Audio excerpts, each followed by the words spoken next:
Assalamualaikum warahmatullahi wabarakatuh.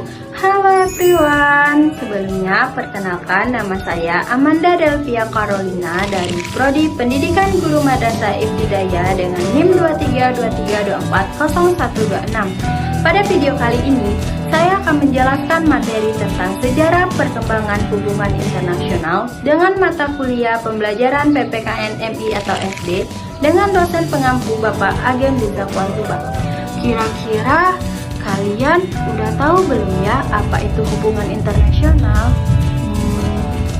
Kalau belum, yuk kita simak videonya baik-baik. Hubungan internasional. Hubungan internasional adalah hubungan atau kerjasama yang terjadi antara dua negara atau lebih dalam berbagai bidang seperti ekonomi, politik, budaya, pendidikan, dan keamanan. Hubungan ini dilakukan agar negara-negara di dunia bisa saling membantu dan hidup berdampingan dengan damai.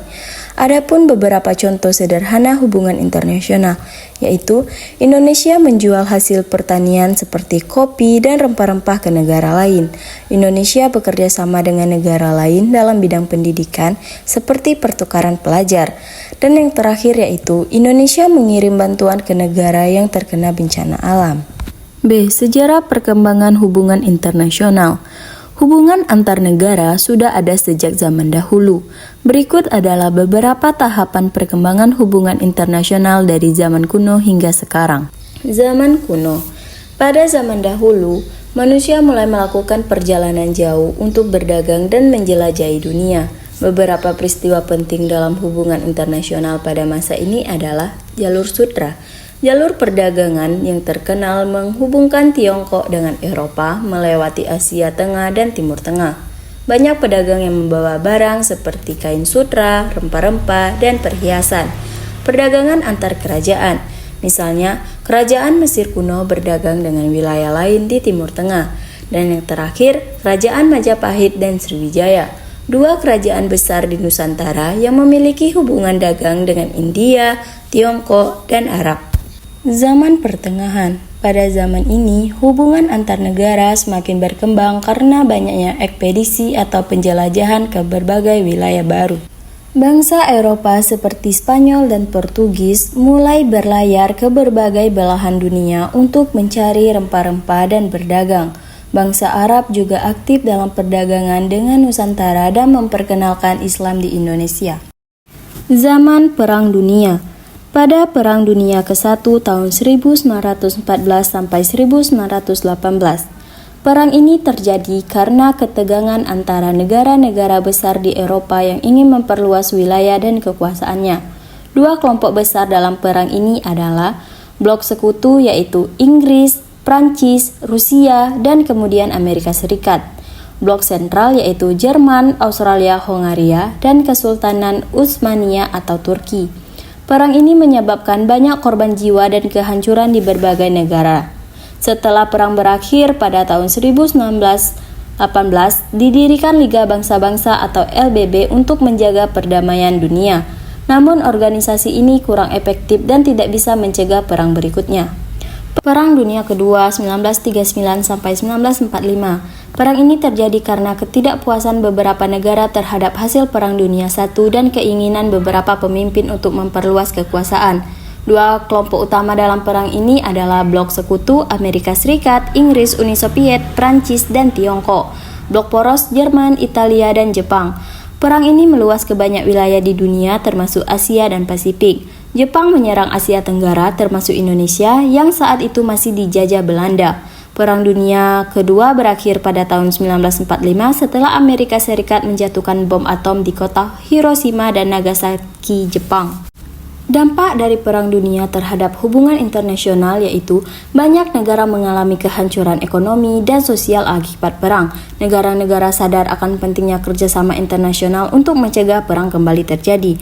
Pada tahun 1945, Perserikatan Bangsa-Bangsa atau PBB dibentuk untuk menggantikan Liga Bangsa-Bangsa dengan tujuan menjaga perdamaian dunia. Muncul berbagai kerjasama internasional untuk membangun kembali negara-negara yang hancur akibat perang seperti Marshall Plan di Eropa. Perang ini juga memicu perjuangan kemerdekaan di berbagai negara yang sebelum dijajah, termasuk Indonesia yang merdeka pada tahun 1945.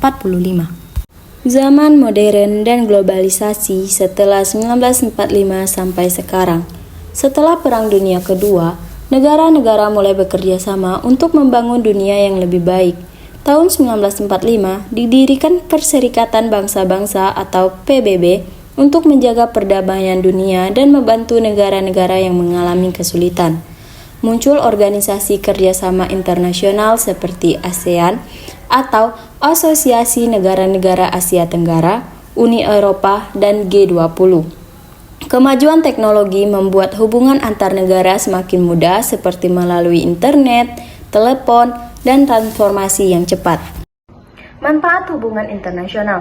Hubungan internasional sangat penting karena memberikan banyak manfaat bagi negara-negara di dunia, termasuk yang pertama yaitu meningkatkan kerjasama ekonomi. Negara dapat berdagang dan saling menguntungkan, misalnya Indonesia mengekspor kelapa sawit dan kopi ke negara lain. Yang kedua, menciptakan perdamaian dunia. Dengan adanya organisasi seperti PBB, negara-negara bisa menyelesaikan masalah tanpa perang. Yang ketiga, mempererat hubungan budaya antar bangsa.